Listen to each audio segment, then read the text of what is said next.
Well, the Denver Nuggets' ill-fated season limped to a predictable finish with an unsurprising Game 7 destruction at the hands of the latest budding dynasty, the Oklahoma City Thunder. The Nuggets, who perhaps had been playing outside of themselves for portions of this series, and the Thunder, who were undoubtedly playing beneath, both regressed to the mean for the final deciding game in this series, a 32-point humiliation for the Nuggets. Really though, the only humiliating element of this series is that the Thunder took longer than 4 or 5 games to end it, as the true discrepancy in talent could be seen in games 2 and 7, the only true games where the Thunder's backs were really against the wall. Well, those games, and of course the fourth quarter in game 5. And in those 9 total quarters, the Thunder outscored the Nuggets by 90 total points. But again, unsurprising for the best regular season team ever based on net differential and simple rating system versus a team that just fired its head coach and general manager just a little over a month ago. Really, this all should have been expected, as 2 of the Nuggets' 4 best players went into the game dealing with extreme injury issues. Michael Porter Jr. dealing with some shoulder injury since last series against the Clippers, who had something of a career year during this regular season to the tune of 18 points per game on 50% shooting, ended this series scoring just 7 points per game on only 32% shooting for the entire 7 games. While Aaron Gordon, who came into this 7th and deciding game against the Thunder, averaging a career-high 17 points per game on 49% shooting in these playoffs, but he was severely limited due to a grade 2 hamstring strain that he sustained at the end of the Nuggets' Game 6 win. Gordon, warrior that he is, gave all he could in 24 minutes during Game 7, but ultimately managed just 8 points in the blowout loss.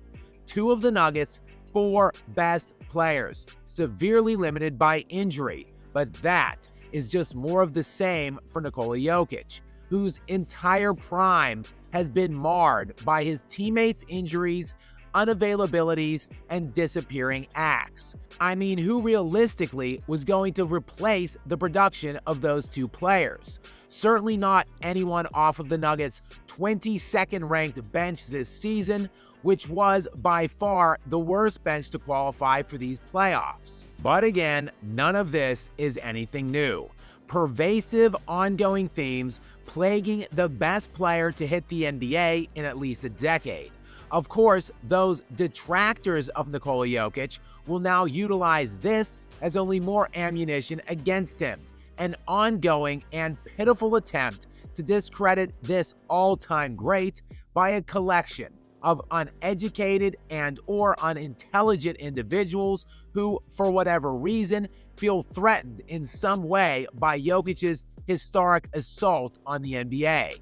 But what realistically should the expectations be for Jokic to this point?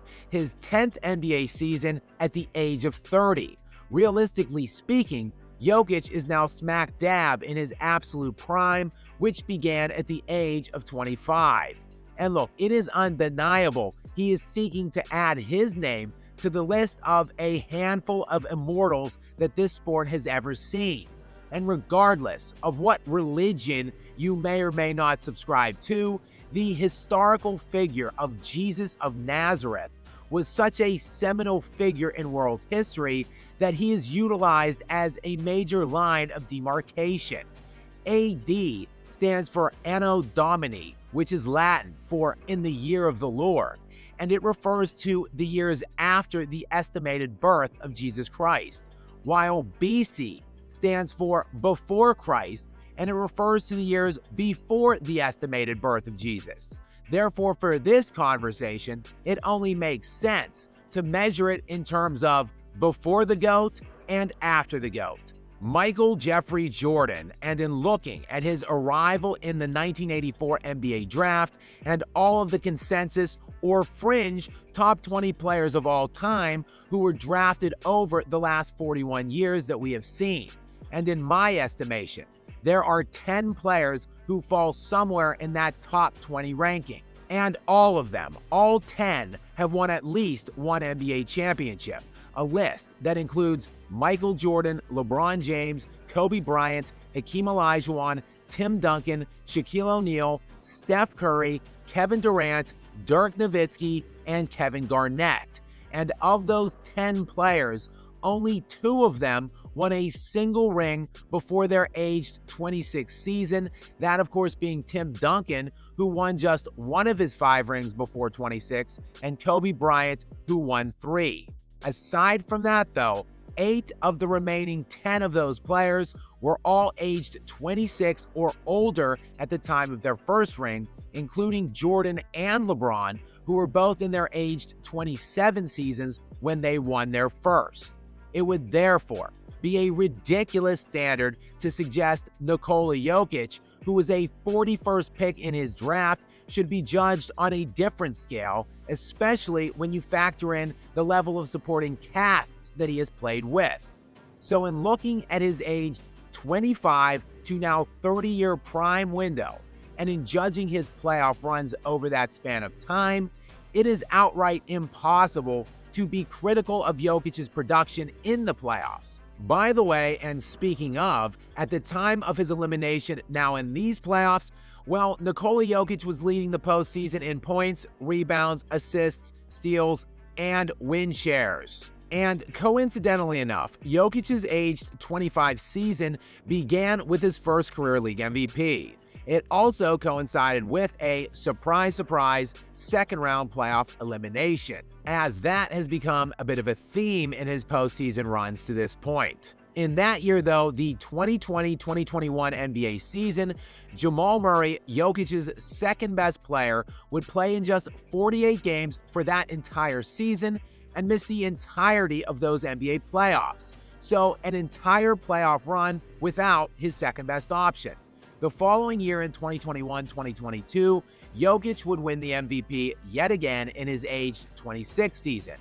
That year, though, Jamal Murray missed the entire season and postseason, while Michael Porter Jr., his third best player, would play in just 9 regular season games, and he too would miss the entire NBA playoffs. Jokic that year would lose in the first round to the eventual NBA champions, the Golden State Warriors, with multiple All-Stars and Hall of Famers, while Jokic's second and third options in those playoffs were Will Barton and Monte Morris. It's a complete crap. So nothing to see here, just another wasted season due to injuries surrounding him. Then into his aged 27 season, when Jokic would finish runner-up to Joel Embiid for league MVP, and that year into the playoffs, Jokic finally had a full complement of players. Not superstar players, not even all-star players, but at least, for the first time in Jokic's prime, his starting lineup was fully healthy. And in that season, the Denver Nuggets won the NBA championship.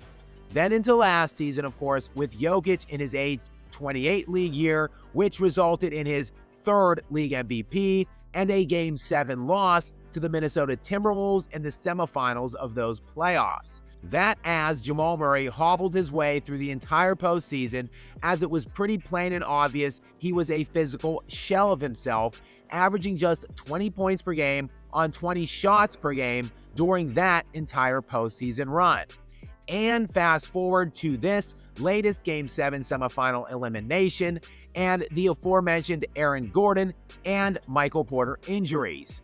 A shallow team with a thin bench throughout Jokic's entire peak to this point, and a team that just can never seem to keep their core 4 players healthy during any single playoff run aside from one year, a year that Jokic won the title. And none of that, by the way, even gets into the actual level of players surrounding him when they are actually healthy, as Jokic has still not played with a single player ever who was designated either an All-Star, All-NBA, or All-NBA defensive caliber player. Not one, now through his 10th full season. And in looking at those same aforementioned 10 fringe top 20 all-time players over the last 41 years since Jordan's draft in 1984, and at this stage of all of their careers, the average number is right around an even 10. So 10 players designated with some All-NBA status, roughly an average of one such teammate per season. And of our list, the player who had the least help to this point of their career outside of Jokic's 0 All-League designated teammates was Kevin Garnett, who played with just 4 such players through his 10th NBA season in Minnesota. And as a result, in his first 10 NBA seasons, Garnett either missed the playoffs altogether or was eliminated in the first round 9 out of his 10 years. He had 1 run to the Western Conference Finals. So in the first decade of his career, KG won 2 total playoff series. Jokic, meanwhile, with even less decorated teammates around him than Garnett, has made the playoffs 7 of his 10 seasons, including the last 7 consecutive years, and has won at least a series in 6 of those 7 runs, which includes 2 Western Conference Finals appearances and a trip to the NBA Finals that he won. But Nikola Jokic now is smack dab in a Western Conference with a budding dynasty in Oklahoma City and a potential super team on the horizon, with Giannis Antetokounmpo rumors already starting to swirl. The Lakers will also be much improved with whatever pieces they decide to put around Luka Doncic and LeBron James this summer. Meanwhile, the Timberwolves, with their multiple perennial caliber All-Stars, several All-NBA caliber defensive personnel, and a 6th Man of the Year, are also still looming. The Warriors are also likely to add something to the mix around Curry and Butler this offseason. All of this while the Nuggets are capped out with absolutely appalling contracts on the books for literal years, with Michael Porter Jr.'s near $40 million per year and Jamal Murray's $50+ million annual tag just the tip of this iceberg. The 5th and 6th highest paid players next year will be Zeke Nnaji and Dario Saric, who cumulatively will be pulling in around $14 million, and who, by the way, played a total of 25 minutes combined between them in the Nuggets' 14 playoff games this year and scored a grand total of 7 points combined all postseason long. This is the hell that Nikola Jokic is trapped in, and there is but only one way out: demand a trade, or of course take his talents to some other superstar city. But, well, we all know that will never happen. He's just too damn classy for that kind of pitiful behavior. Unfortunately, though, surrounded with the sheer ineptitude of his organization, the failure of the team building which has taken place around him, and the inability of what few serviceable players he does have around him to stay healthy, coupled with the outlook of several of the teams in his own conference, well, Nikola Jokic will be relegated to a total wasted prime, not dissimilar to the fates of Hakeem Olajuwon, Kevin Garnett, and Dirk Nowitzki. It will then be a never-ending assault of his legacy for the rest of time when his career eventually comes to an end. Authored, of course, by misguided, uneducated, and/or unintelligent individuals questioning the veracity of his career accomplishments and his all-time ranking amid the lacking of rings without even a base understanding of the context involved. It will therefore be incumbent on Nikola Jokic himself to continue to build upon the near unparalleled individual run he has been laying down for the last 5 years. But that, after all, is just his burden of greatness.